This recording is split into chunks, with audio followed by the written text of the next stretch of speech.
to the RETAY Nation Podcast.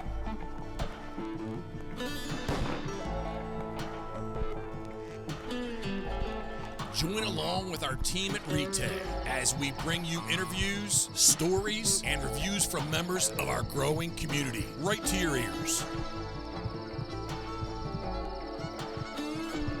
Whether it's in the blind, truck, or at home, we hope you enjoy the show. This is the RETAY Nation Podcast. Let's go.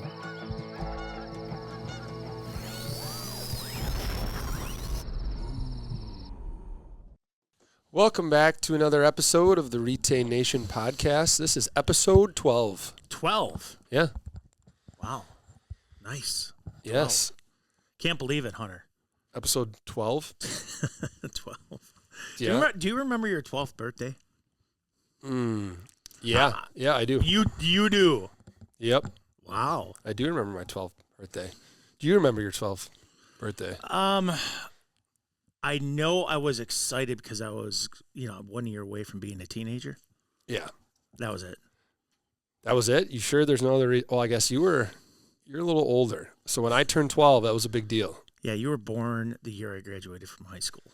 So let's just leave it at that. When I turned 12, I could hunt. And that was like, I remember vividly remembering like, hey, there's certain days in your life that are huge. Like 12, you could hunt. 16, obviously you can drive. 18, I don't know whatever that meant, but I just knew like 12 and 16 were going to be like the biggest days of my life ever. And Really? 12, yeah, I would take, so for hunter safety, I don't know, because you obviously did hunter safety with Kate, right? Like it in person or no? No, she just went through the mentor program. Okay, the mentor program. Yeah, she decided she didn't want to. So someday she's going to have to take it. Yeah, I suppose, right. The mentor program is you don't have to take it for. Right. That's what I was going to ask before you went. You didn't do there was no mentor program back then. Hey, not that I could think of. Like you had to do it because you would have did it. Everybody did it in person. Yeah. So you got this pamphlet, right? Like your workbook / study guide, and I would me and my 2 or 3 buddies are in my class during silent reading every day. And during every break, we read that thing. Like, I've never studied so hard, never through college, never through anything I ever did in my life did I ever read something and study something so hard because I thought this was the biggest test of my life. Yeah. Like, if I fail this, which there was always rumors of so-and-so who failed their hunter safety and was like, what a loser. Yeah, I didn't want to be that guy. If you got anything lower than a 98, you were a loser. Yes, and so I don't. Got one wrong. I don't remember. Done. I don't remember, and I think my mom and dad would tell me like, "Oh yeah, if you get more than 5 wrong, you're gonna fail, right?" And I'm sure it was you could probably get a bunch wrong. Yeah. But I was told like, yeah, you can only get 5 wrong. So I studied, and I passed, thank God. But yeah, that was a huge deal. And I think, looking back and like you have mentor programs and now there's no age limit to hunt. And I'm not saying I'm against any of that. I just think there was something to be said about taking the class, with other kids your age. And it wasn't even your age. I mean, there could be adults in the class too. Right. It was just, I think there's a value to that. You had your field day. Yeah. And that's where I learned, right. Oh, my phone's ringing. Where is my phone over there? In my jacket. There was a field day where I actually learned that I'm a left-handed shooter. I think I told you that, right? So I shot right-handed my whole life, and I couldn't hit the broadside of a barn. I couldn't hit water if I fell out of a boat. And then we were shooting 22s, and I couldn't hit anything. And the safety instructor walked up, and she said, "Hey, why don't you switch to your left side?" And I'm thinking, "You're crazy. Like, I'm not a lefty." Yeah. And pink. I couldn't miss. And since then, I've shot lefty. That was the day. There you go. So, yeah, a very cool day and stuff like that, but... Episode 12, Mike. And this all became of episode 12. Episode 12. So, are there big 12s? Aaron Rodgers, 12. Not that I care about football that much anyway. Yeah, I don't know. 12 density tungsten. Yeah. I think waterfall hunting. Heavy shot, yeah. Well, like I said, 12, teenager was a big deal. Yeah. And the whole hunting thing for me, like I was always with hunting and fishing. So, yeah, that was not a... Like, oh my God, I get to, like you, I get it. I was always along doing stuff, and it was a big thing. But, that year for being 12 years old, I don't even think I shot a deer until I think it was 13 or 14. You know what I mean? And that goose, we worked really hard that first year, But you know, I was shooting pheasants, you know, on game farms. Yeah, I did that stuff too, right, and you know, so you knew squirrels and pheasants, and yeah, I did all that. yeah. So that was, but yeah, 12, you know, is a milestone for a lot of people. So here we go, 12. 12. You know, 12 days of Christmas. Yes. It's coming My true here. love gave to me. Yeah, she gave you, you know, a little one. So yeah, I got Emmy. Yes. Yeah, so very cool. Yeah. Well, we want to thank you guys for tuning in. Merry Christmas, by the way. This will be airing the week of Christmas, so happy holidays to all you guys. And gals. Enjoy, and gals, yes. Enjoy your family time and your traditions that you guys do. We used to do a family pheasant hunt on Christmas. Now we don't do that anymore because spread out and stuff, but we actually do a lot of cool stuff. Hunting usually was around the holidays too, so what do you guys do? Let us know if you have any cool hunting, fishing, you know, traditions that you do around the holidays. Wisconsin has a holiday deer hunt. Our duck season's closed, so there'll be no duck hunting, but goose season's open. Opens right after Christmas. Mm-hmm. Yeah.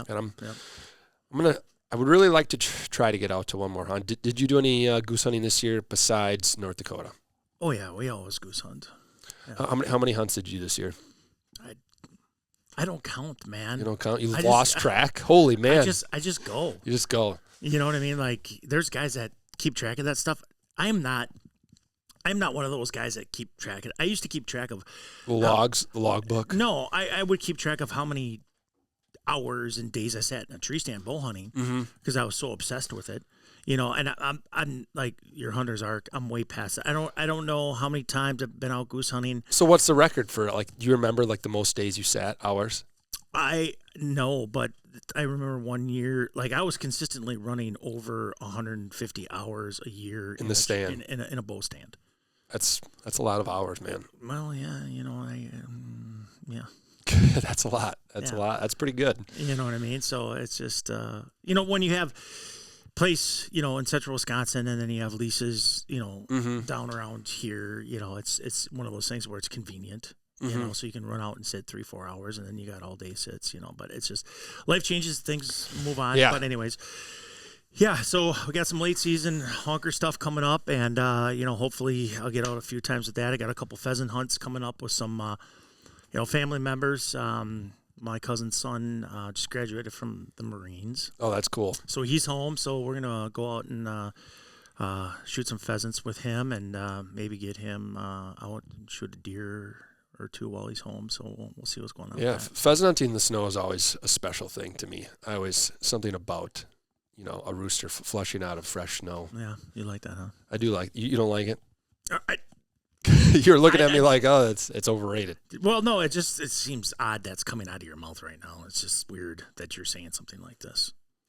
Pheasant hunting in the snow? Yeah, like it's like we have like 3 feet of snow around us all the time right now, and I didn't expect those words to come out of your mouth. Pheasant hunting in the snow. Yeah, pheasant hunting in the snow and the flurries. Pheasant hunting in the snow with Huntington Flanders. No, actually, I'll drop a little video. I just came across my Facebook the other day. One of our Christmas family hunts that I had. I got a GoPro that year for Christmas, and so I immediately charged it, went out and shot some pheasants that day. So that was. I'll drop that video here. You guys can, if you're watching, you can see a few of the clips from it. But that was 2014 or 15, 13 actually, 2013. Yep. So time flies, man. Time flies. Hey, Speaking of flying, we have a great guest today on the podcast. We do. We have JP Fischer, for our VP of sales from Banshee Brands. Banshee Brands, for those of you who don't know, is the parent company, the overall brand, and RETAY is under there, Breeda's under there. So Banshee Brands, Mike, you are a Banshee brand man. Yeah, Banshee Brands is, like you said, the parent company of RETAY and Breeda America. So it's RETAY USA, Banshee Brands, RETAY, Breeda.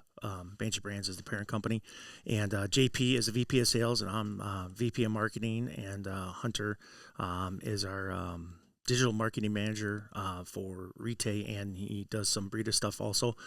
So JP's our guest, and he's been a longtime industry guru, if professional. You guru professional. I've worked with JP over the years at some other companies, and we got to know each other because we used the same reps over the years. Great dude, wicked intelligent, funny guy. And he's going to bring some insight to the podcast today. So yes, everybody's going to be like, he's wicked smart. JP is a wicked smart guy, and he's developed a lot of things, and especially in the gun side. Widgets. Widgets? He invented widgets? Yeah, dude. They run around and go, widget. Okay. Well, we're going to welcome on JP. Stay tuned. Welcome back to the RETAY Nation Podcast. Welcome to our video session. We've really brought this thing along, like episode 12. We got a backdrop, we got lights, we got full cameras now, we got JP on the other line. Yeah. We're rocking. Yeah, thank God for Courtney, right? Yeah. Shout out Courtney Williamson. Yeah. Like JP said, we're calling a football game right now. Yeah, so. We look like I don't want to interrupt the game. If anything is good happening, please cut away. Yeah. Let's watch that again. Yeah, no instant replay though. Yep. So, JP, what is going on? What is going on? It's the end of the year, right? Like, Blue 42. Yeah, Blue 42. Yeah, we're about to score a touchdown. Right. So for you folks out there, like we mentioned, JP Fischer is VP of Sales here at Banshee Brands, which Banshee Brands is the parent company of RETAY and Brita America. So he does everything sales and much more.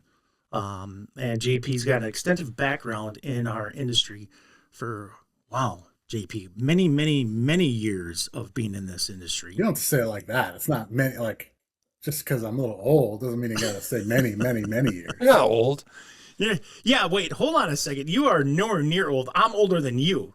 Just because you look like Grandfather Time doesn't... I know. Well, you're just making me seem like I'm older than I am. I just wanted to set the record straight. Yeah. So, JP, you've been around a minute or two, Yeah. And why don't you just, give us a little rundown on, your history and who you are, where you've been, and what you like to do on weekends, like long walks on the beach and all that good stuff. Yeah, that's me. Long walks on the beach. That's exactly it. It has been a minute. So I started, I don't know how many years ago, but I started a while ago. I worked for Smith & Wesson in their marketing department, actually. I started in the marketing department, which not many salespeople can say that. But so I got to work at Smith & Wesson for a number of years, worked with some really great people there.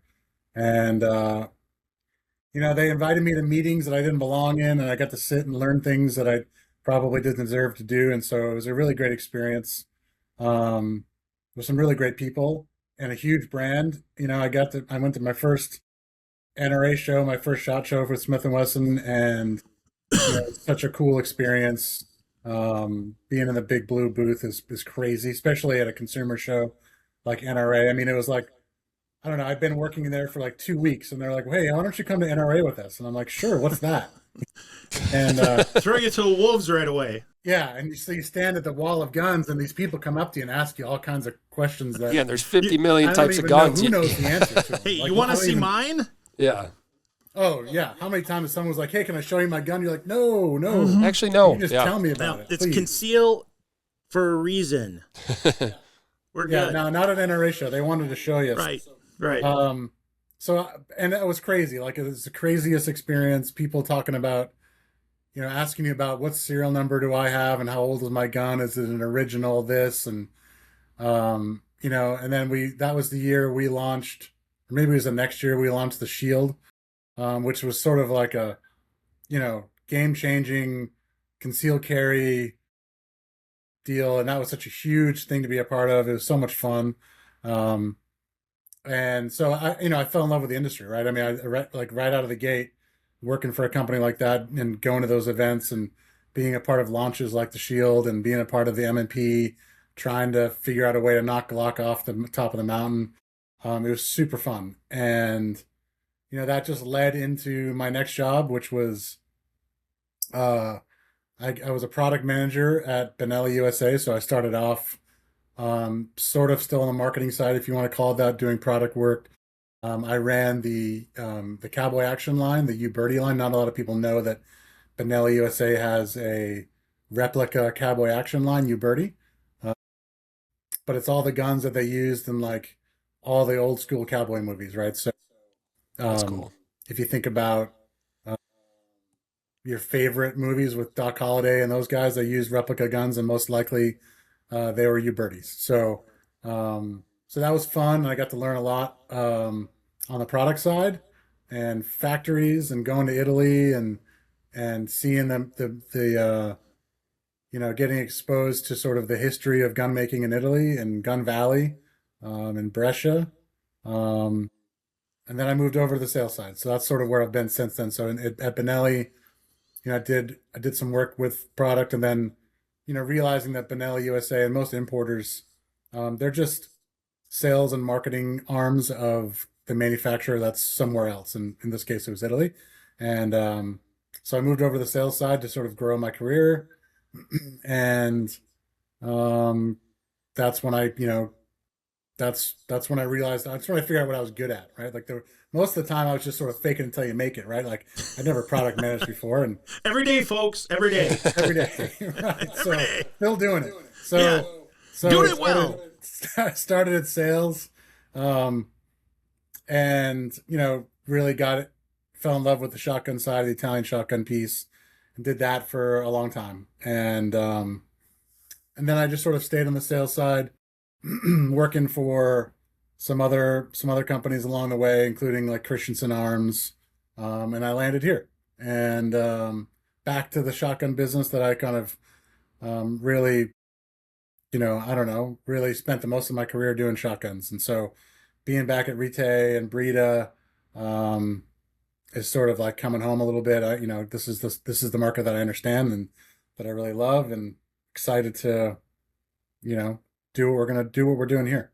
Yeah, and you're more passionate about, this end of our industry versus anything else. And we have a broader spectrum scope that is, coming, and your knowledge of the industry is definitely broadening our horizons here. Mm-hmm. Yeah. So yeah, certainly RETAY made its mark in the shotguns, with shotgun in the shotgun business and the shotgun market. But what the super exciting part about this job is we're not going to be a shotgun company, right? We're going to be a firearms company, in the true sense of that. And I think that's what's really exciting about the future here and what we're doing together, and something that Benelli really didn't have to offer, right? Like Benelli tried to do a few things along the way, and I think forever people will consider them a shotgun company.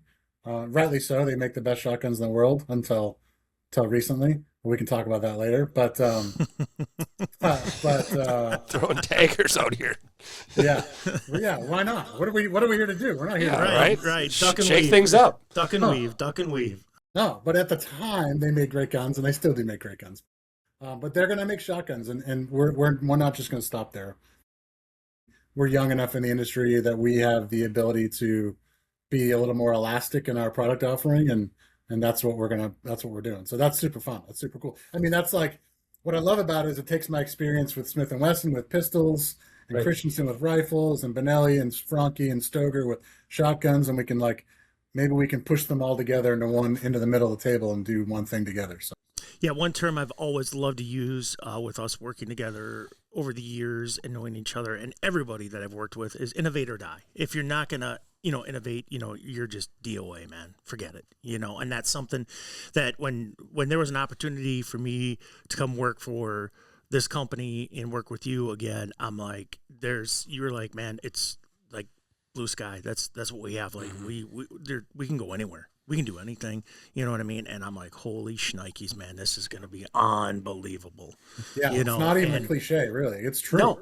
It's true, 100%. And, like when I'm like, oh, okay, and it's like, it is like gangbusters every day, man. We are moving, shaking, humping. Like, I'm not kidding. I'm not doing much of the last part. If you are, you guys are whatever. close together, so I Yeah, no kidding. Hold on. Jeepers, hey, man. come on now. We got cute. As long as it's PG, we're fine. We try to keep it PG. Mike's always dropping, S word here and now. I have to bleep him out. What, sales? Yeah. I hate that. So, JP, something I want to ask you, and what I've always enjoyed about working, at least in the outdoor industry, is we're passionate about the things that we sell, right? Like, it's easy for me to sell guns because I hunt and I use guns, or if it's a fishing rod, I like to fish, things like that. So, when it comes to selling guns, what do you think is really important, and what do you think makes you successful to sell a gun? When you're working at a trade show, it's people come up and say, oh, I've never heard about this gun, or oh, I have heard about this gun, I've never shot it before, and it's using my personal experience to sell guns, and now you're kind of above that, right? You're kind of the evil genius behind all these guns. So how do you go to your day-to-day thinking about you're going to develop a gun and sell a gun? So that's a really good question. And I'm going to maybe surprise you a little bit with my answer. I don't know how to sell a gun. That's not what I do. And I think what's made me successful, or whatever I am, over the years is that fact alone. I'm not here to sell guns. I'm not here to be the guy that goes out to the dealer or the guy that talks to the consumer. We have great sales reps for that. And I've always been a fan of having great reps and providing them with the tools and all the cliches you want to talk about, but really it's about giving them the opportunity to do what they're good at, because they're professionals. They're sales professionals. They're doing it for years. They know what they need to do to get the job done and to sell guns. For me, and I don't know, I don't want to make this a lame conversation, but to me it's about leadership. And that's what all these, over my time, what I've learned. I mean, I remember sitting in my first Benelli sales meeting, and I think it was it's probably even at the NRA show, to go back to to hit on another NRA moment. But I'm in this conference room at some hotel, and I'm surrounded. I've got the rep principals of all the 5 Benelli sales groups who've been super successful over the years, and then the general manager, the CFO, the VP of marketing, take your pick of all the rest of the guys from girls from Benelli are in the room. And they're like, oh, JP, you got to go up and give them the sales plan for the year. And so I was still new, and they'd given me this this sort of script to go off of in a presentation. And I literally just flipped through it quickly before I walked up into the front of the room. And I remember, I knew the guys a little bit. I'd met them. I talked to them a little bit and gotten to know them. And I remember looking around the room and thinking, there's literally hundreds of years of sales experience looking up at me. Mm-hmm. And I'm about to open this book and be like, hey, what you guys need to do is get better relationships and, and work harder and hit your numbers. And it was all these lame, hoorah. Yeah, hoorah stuff. And I was these guys aren't going to trust me or respect me or even listen to me. They're going to go to sleep, or what they're going to do is start getting on their computers and start answering dealer emails because they want to sell stuff because they're sales guys. And so I just pivoted right away, and I was basically realized that, these guys, to me, I've always, if this is what I've learned, I always say, the sales team we have are the best consultants money can buy, right? They help me make, strategic decisions and big picture, shifts from a corporate standpoint.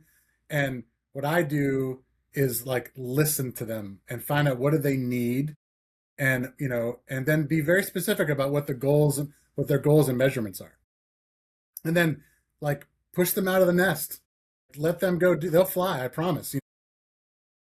But early on, I was around a lot of sales leaders who wanted to micromanage everything that every rep did, and wanted a sales report out of a call report out of every dealer visit they've ever done. They wanted to know where they are at every minute of the day, and they wanted to send them to school to learn how to sell better, and, so Hunter, for like, back to your original question, like, how do I sell stuff? Like, actually, I don't, and I never will, and I don't want to. What I want to do is be the best, sales leader I can be. And what does that really mean? That means giving clear direction, understanding what we're trying to accomplish on a corporate standpoint. Certainly there's like, sales targets and numbers that you have to have, because, one of the things I learned at Smith & Wesson from the guy I work for there is he had this saying that that I now have stolen as my own, because it's been long enough that I can, pretend that I made it up. But really, it came from this guy, Mario Pasantes, who was like sort of my mentor there. And his saying was, you get what you inspect, not what you expect. And so you got to have like numbers and, the sales operations side of the thing. You've got to have all that stuff, or else like you're just, you're never going to make your goal if you don't know what the goal is. Right. But so anyway, not to go down a rabbit hole here, but really it's just about being a good leader and hiring good salespeople and holding them accountable for what we want them to do, and then helping them along the way. That's really what it comes down to. But it's rare, I think. Right. Like, I'm not trying to pat myself on the back, but I've been around a lot of people and organizations, like, they really have a hard time trusting the salespeople. They really do. And so they try to micromanage every step of the way. And that's just impossible. And it creates animosity, and it creates people who are disengaged. And all they do is show up every day and do the least amount of work to stay off the radar. Right. And that's not what I want. I know some guys. Yeah. It's sad, though. It's sad that's the way it is. Especially if you're a salesman working for somebody like that, right? Mm-hmm. Right. Well, I think to kind of pivot in the same direction, I know you got something to touch on. I was going to say, JP, one thing that, like I've always done, and some kind of things up, JP, not put words in his mouth, but we've talked about this a lot, JP, is, being yourself and who you are, is a big thing as a leader. And when you bring that through and show your team, this is who you are, they believe in you, right? They trust you. They're going to go out and do their job and do the best job possible at all times. Mm-hmm. So being yourself is 100% key. And Mike, otherwise they're going to see through you. Yeah. I got to tell you, I have 4 things that I like rely on every day, that I kind of like go back to when I feel like things are going sideways. And 4 things as like a leader and as a person, whether it's at RETAY or whether it's like any other part of my life. And that's, the first thing, and this is something that was like really big for me when I started doing things at Benelli. The first thing is, it's really about, you have to be trustworthy, right? It's about integrity, right? And I think working with people that you can trust, that trust you, because trust is a 2-way street and it's earned. And you can't just show up. And that was kind of what I was alluding to with that first Benelli meeting, is that I didn't think they were going to trust me. Right. If I said the things that I was supposed to say. So I needed to build that trust. So number 1 for me is trust. Number 2 is, being earnest. It's like do you care about what you're doing? But like, and more than just like, yeah, I care, like I'm a nice guy. Like, do I do things without being asked? Do I go above and beyond as part of my like DNA? Like, am I fully engaged in what we got going on? Yeah. Right. And I think too many people show up and check the box, and that's what happens when you micromanage people, right? You just wait to be told what to do. Right. Because as soon as you do something else, the micromanagers say, what'd you do that for? Right. And so I just can't stand that. If I tell people all the time that work for me, if I start micromanaging you, you should really polish your resume. I don't want to do that. And I'm not gonna. If I'm doing your job, for you, then I don't need you. Yeah. Yeah, it makes sense. Yeah. So trustworthy, being earnest are the 2 big ones. And then I would say, there are some other things that sort of become really important to me. And that's, I would say, discipline is kind of one of them. It's more of the like showing up prepared and doing what you're supposed to do, and it goes back to integrity, but it's they're sort of the same in that sense, but they can be there's a difference between discipline and integrity. But being a disciplined person, I can't stand when people are unprepared for meetings, or you go to a meeting and no one knows what's being talked about. Like, I just hate that stuff, right? And so, and then the last one I would say, and I'm trying to remember what it is, because I'm on the spot here. While you think that, this might spur you, JP, is surrounding yourself with people that are as good or better than you. I've always heard that from everybody. I've done that in my career, and not forgetting where I came from. Mm-hmm. Like that was told me many, many years ago. Like, don't forget where you came from and how you got where you got. Right. Because that is a reality check. Mm-hmm. Because you started somewhere, somebody gave you an opportunity, and as you go through your career in life, you're going to run into people that you're going to give the same opportunity to, and you got to just slow down, take a step back, and make sure that they're understanding the process that you went through. Mm-hmm. And that's all part of being a good leader, because you got to be able to, communicate and pass on those tools to those people too, because that's a big thing, So those are some things that I've always done, and I know, JP, you and I talk about this stuff a lot, and over the years, because we try and make ourselves better, every day, because we work together a lot, like, holy criminy cripes, I think I probably should just put a ring on your finger if you weren't married, like, what the heck? Let's do it. Let's do it. I remember the last one. I had to look it up because I have a sheet that I remind myself of, but the last one is growth, right? And I'll go back to the discipline one again to expand out. But the last one is growth, and I really, what I mean by growth is, I really like to see people around me grow.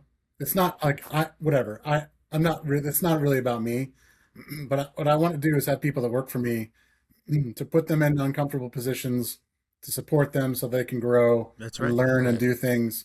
And like, I had a woman that worked for me at Benelli, and I'll say her first name, but so Leslie was like one of the greatest people that ever worked for me, and she wasn't on my team to start, and she came out of sort of compliance, and she ended up running national accounts and doing forecasting and all this crazy stuff that she'd never done before.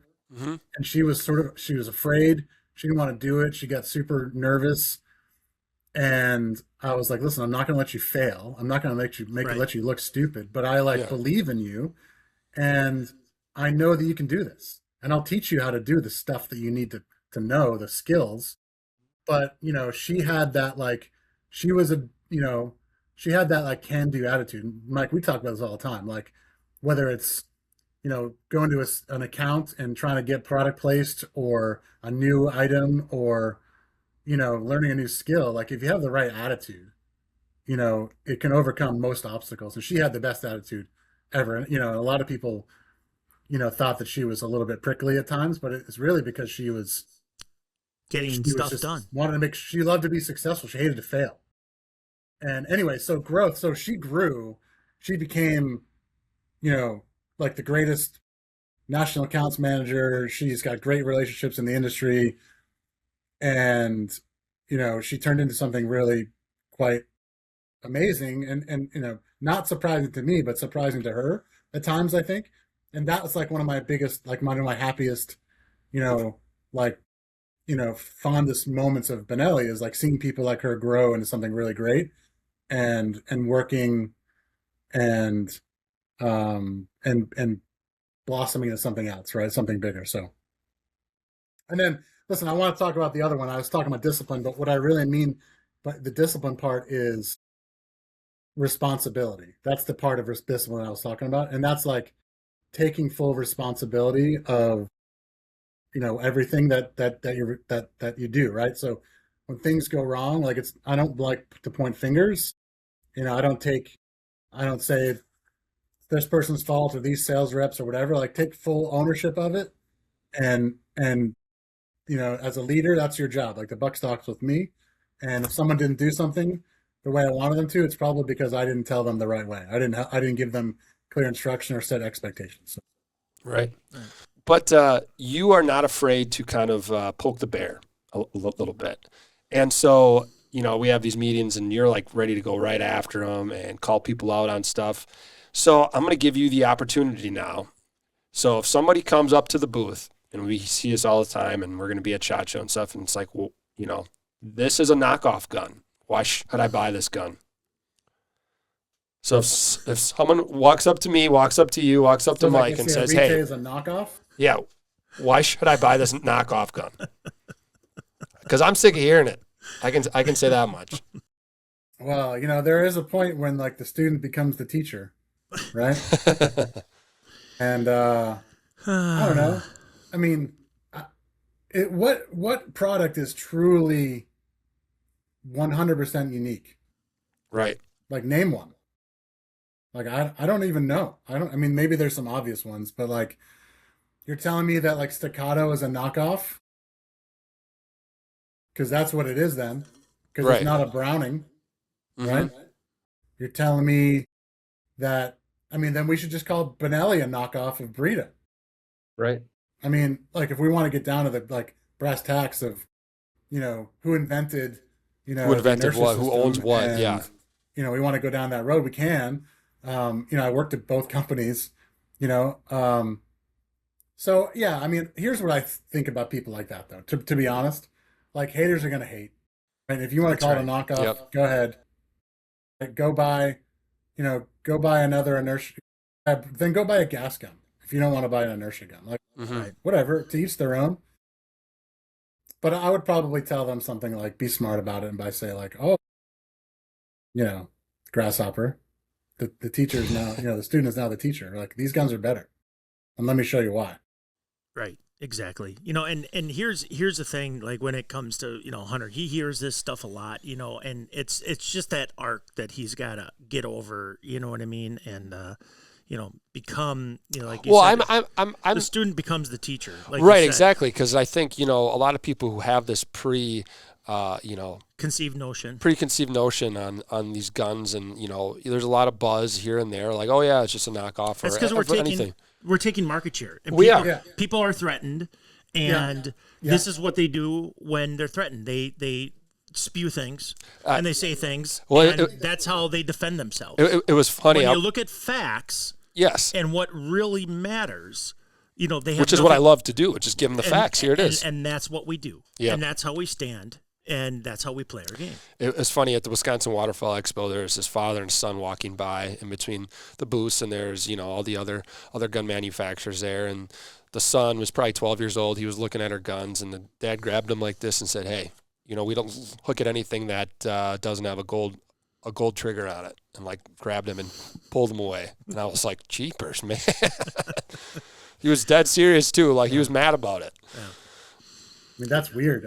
If you want a gold trigger, I'll get you a gold trigger. Right? Give me a break. Yeah. We could put anything on anything. It is what it is. Mike, I like what you said there. I think that people that come and want to hate a little bit, it's a compliment. I look at it as a compliment, right? If we weren't really doing anything good, then people wouldn't even notice. But people have noticed, right? And you're going to make some people cranky, and you're going to get people who have been shooting one kind of gun, whether it's an A5 or whatever it is, because our new Type R, receiver is a little bit like an A5. Like we've got all kinds of things going on that people have noticed, and they're like, oh, it's just a knockoff, or it's just this, or it's just that. And I think that's a good thing.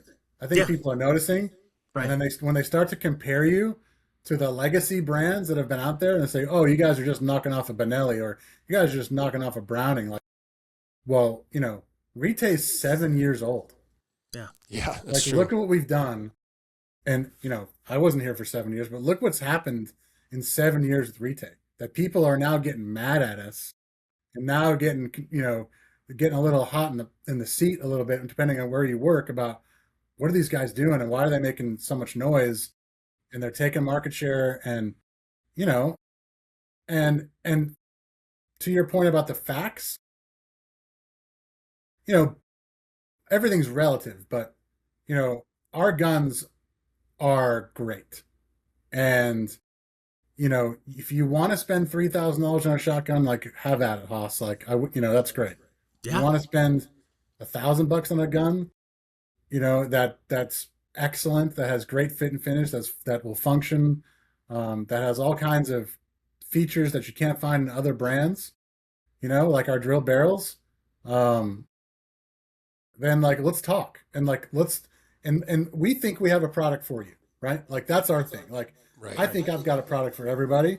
And we've got, features and benefits that nobody else has, which makes us unique, and which gives us sort of an edge on people. That's right. But if you don't like our guns, then that's okay. Like, Right. No big deal. But don't give it don't shake a stick at us until you understand what you're shaking a stick at, because our guns are tremendous.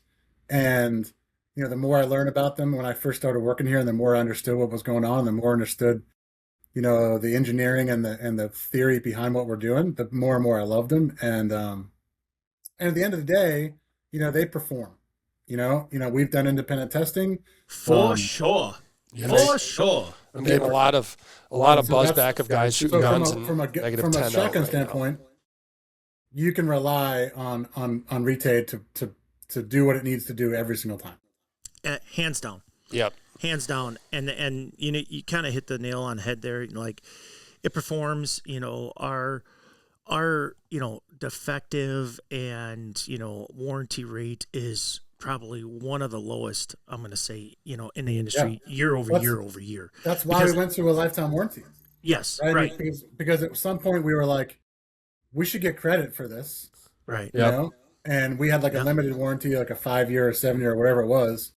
And like, what's the point? We don't get anything back. Yeah, and that's so, true. And if we do, we just fix it. Like, we just give you and sometimes just give you a new gun. If we're like, if it's a big deal, here, have a new gun, because we know this one's going to work.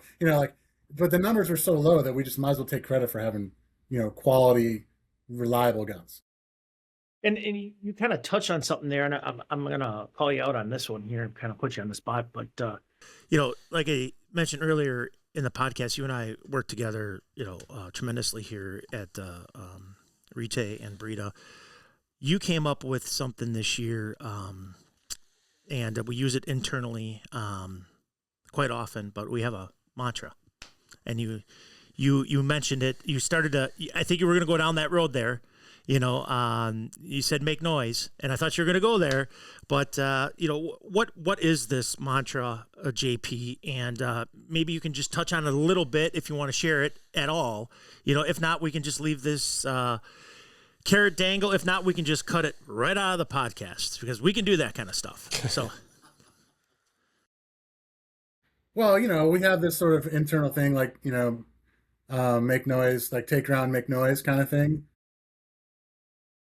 And I got it from like the story of, old school, like before Nike became like what we know Nike to be. They were kind of failing, and the guy running the place, put this manifesto out, right? And it was like an 11-point or whatever point manifesto. And it was basically like, this is who we need to be. And I love that story. And they're like, this is back in the day where he was like typing it out, and On typewriter, he probably. typed a bunch out and stuck them all over the place, like on the doors, on people's cubicles, and probably stuck them above the urinals in the bathroom, right? Like everywhere. And, it helps sort of redefine and get them, certainly didn't like sign Michael Jordan and didn't do all the crazy things that they end up doing, but it got them out of like a basement, kind of company into like the real world of, being on the big stage. And, I sort of developed the same thing, right? Like I stole the idea and I said, we need to be not be afraid of being disruptive. We need to not be afraid of making noise in the industry. Like, we just can't show up and check the box every day. Yep. We've got to like do things that maybe some companies, wouldn't do or would be afraid of doing, because, in order to take market share, in order to like knock people off the top of the mountain. And we're not a big company. We don't have these big budgets, right? You know what I mean? So we're small. Right. So this is very important. Yeah. Yeah. We've all got to wear different hats. We've all got to do different things, but we've all got to be, I think if we're not uncomfortable, then we're not doing our job. Yep. Right. And I think if we're not doing things, if we're not getting, if people aren't questioning what we're doing, then we're not Right. working hard enough. Right. And this comes full circle to, like we're making people question What? We're knocking people off. That means we're taking ground and making noise. Making noise. Well, I think like JP, and we're doing it right. You put it right when you're like, you're comparing us to these legacy guns. Like Yeah. when people start comparing, sports players, like they start talking like, oh, he's like Michael Jordan, right? Well, you're probably pretty good then, right? If that talk is happening, if they're comparing you to some of the best things of all time, Right. you're probably doing something right. Right. And the thing is, like we know where we're going and how we're going to get there. Yep. And we got the foundation and we got the team, in place and we're growing and we are going to continue to make noise and take ground. And hey, this is a big year. I'm excited for this year, man. A good friend of ours says all the time, hang on to your hiney. Hang on to your hiney is right. That's right. Yeah. A couple of points in that manifesto that I think are really important. And Mike, you touched on it. Like, we're not that big of a company.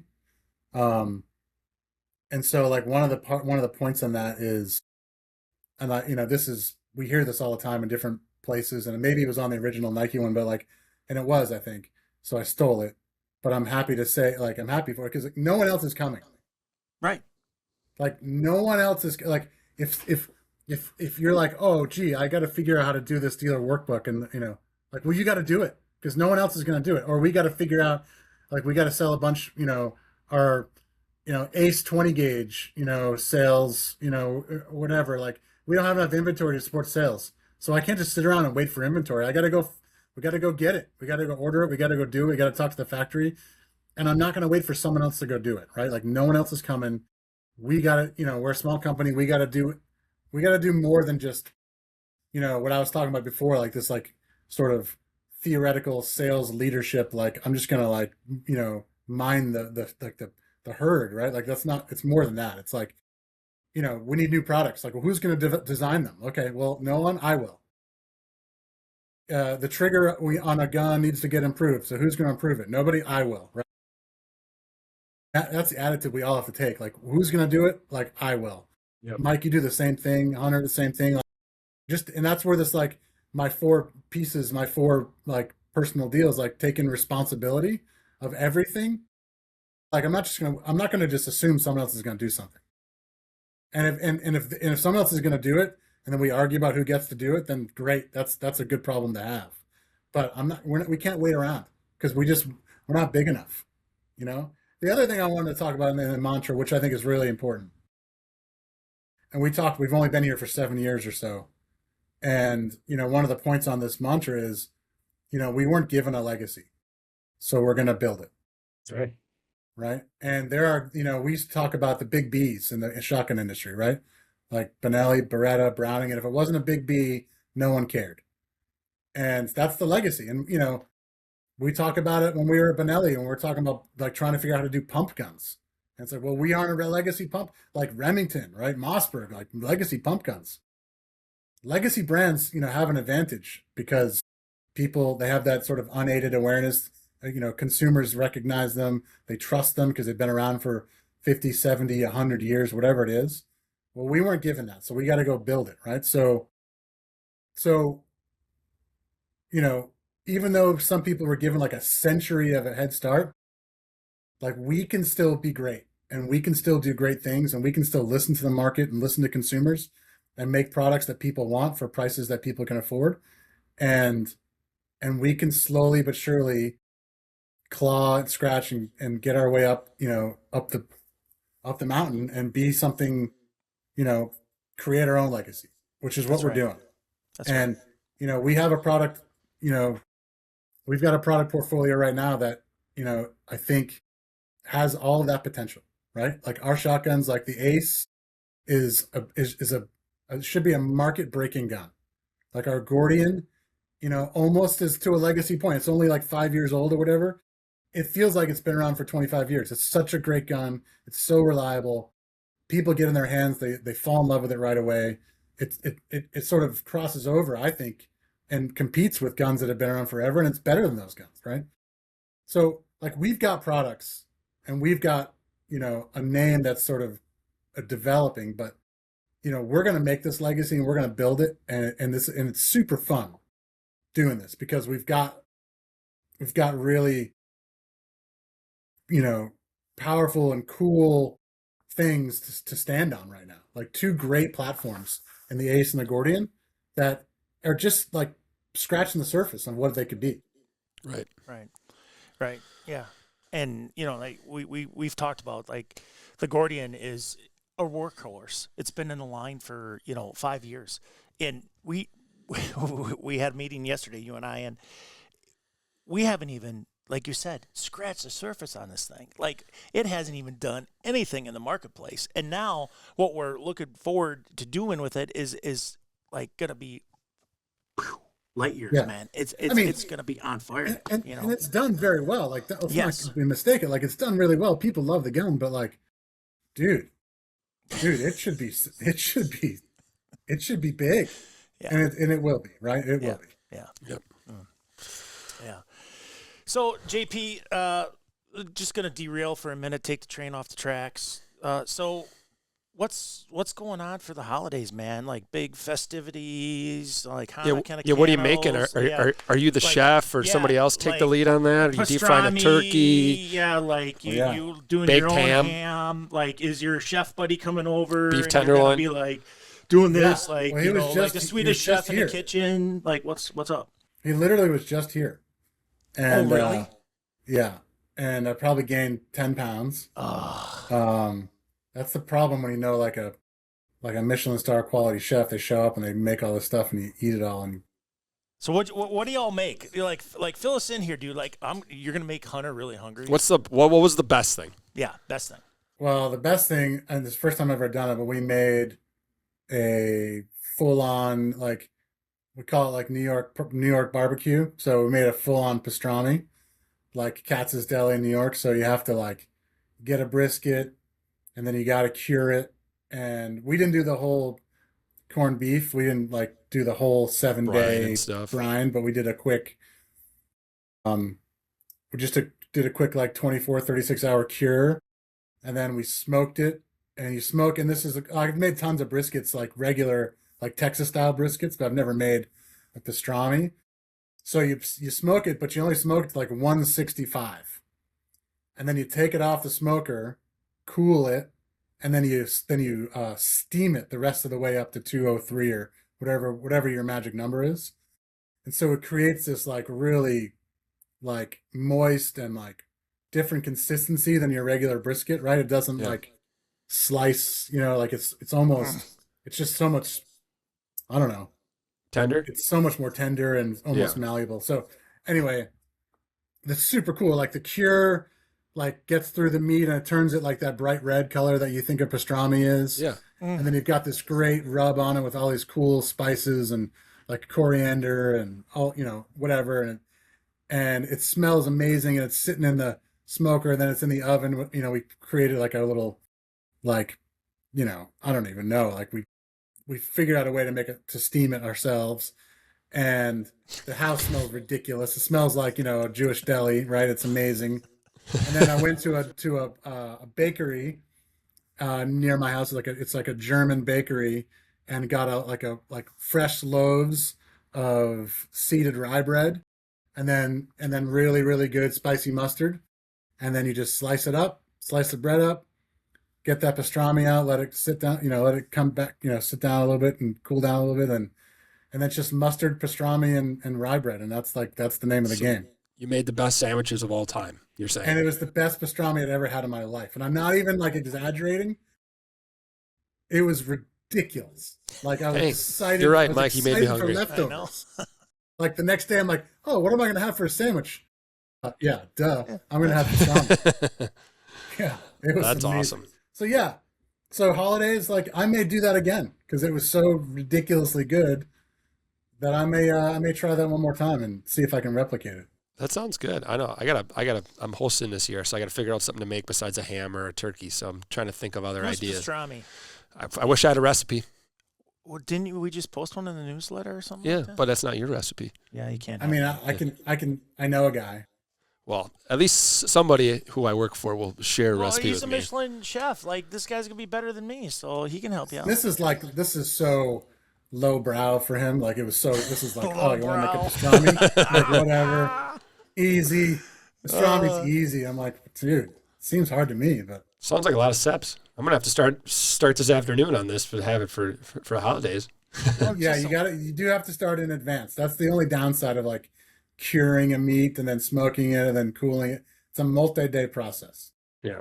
But I will tell you that it is absolutely well worth it. 100% worth it. That's just more cocktail time. Yeah, that's true. That's true. You just gotta go. You gotta go walk it off, though, man. Let me tell you. Yeah. I'm gonna have to go hunt some water, as Mike would say, and burn some calories. Yeah, well, it's finally cooling or getting warm up here, so be able to go outside a little bit. Finally, you know what I mean? Like, Yeah, what was it, like -40 or something crazy? It was negative 30s all weekend. It's like 30s. 35 today, and it feels like it's 70 degrees outside. Yeah. It's crazy. Yeah, yesterday it was almost 40 degrees, and it was so happy. Like a 70-degree swing in 3 days. Yeah, put shorts on to go outside and 40 Literally. degrees. Oh, that's just like, I think I'm going to sleep outside again tonight. I think. Well, JP, thanks a lot for hopping on the podcast. I know guys. you're a busy guy and being our guinea pig today for our video chat. So Yeah, you picked the definitely ugliest guy to be on your first video chat, so sorry about might that. as well. You're the first one. And it's our 12th podcast, so, you know. Like, Happy anniversary to us. Yeah. Yeah, so. You guys we had a celebrate little 12? cake That's a and weird stuff. number to celebrate, but Yeah. 12 days of RETAY. There you go. This is the 12 last days of day. RETAY. Awesome. Well, JP, thanks again. And we'll guys. have you on in the future again for sure. Okay. Just let me know. Take care. Yep. See ya. Well, old JP, he is a philosophical. I'm not very good with my English. Philosophical type of man with the beard. He kind of looks like Aristotle.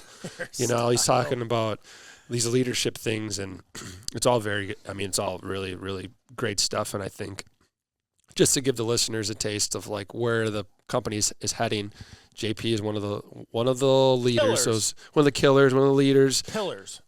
And Pillars. he's a killer too. Yeah, he's a killer. Yeah. To where we're going, you as well, your philosophies on leadership and where the company's going. And do you have a 11-point manifesto? That is our manifesto. Well, I know if you had your own. Did you ever make your own? No, I just have The Snake Eyes Manifesto? Snake Eyes.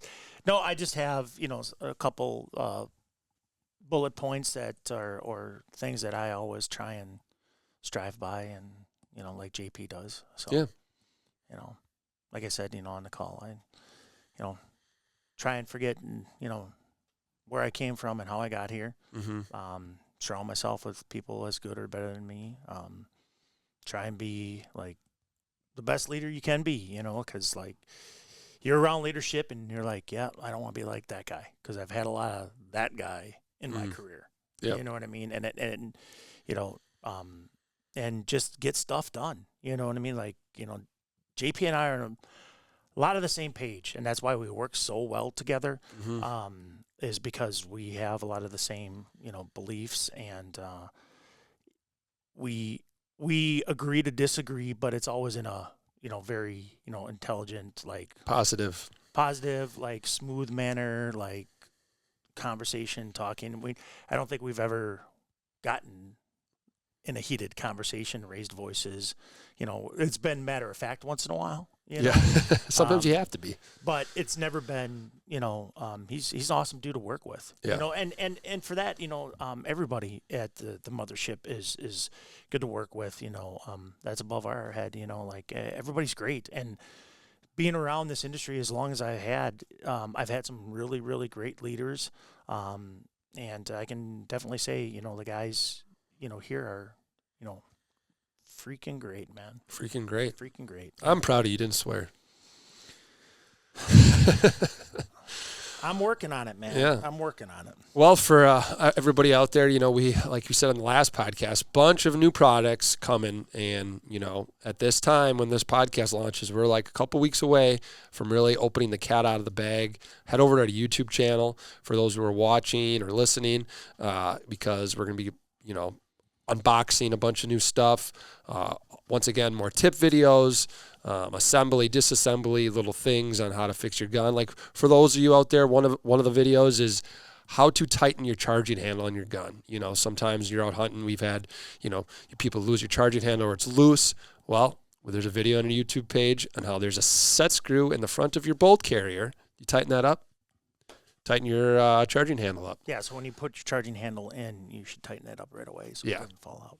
Yeah. So there's a bunch of... So if you read instructions on your gun, which none of us do. No, right. It tells you to do We're that, men. But, and women, you know what I mean? Well, men typically do not read directions. Men do not follow directions. No, we don't. And, women, you guys rock. We all know that. So. Well, once again, thanks again, you guys, for listening and watching. And looking for a gun, head to our dealer locator at RETAY USA, and you can find a dealer near you that has RETAYs. Looking for more information, we got a new website that might be coming out as well, so we're pretty pumped about that. And you can learn a whole bunch more about the guns that we have.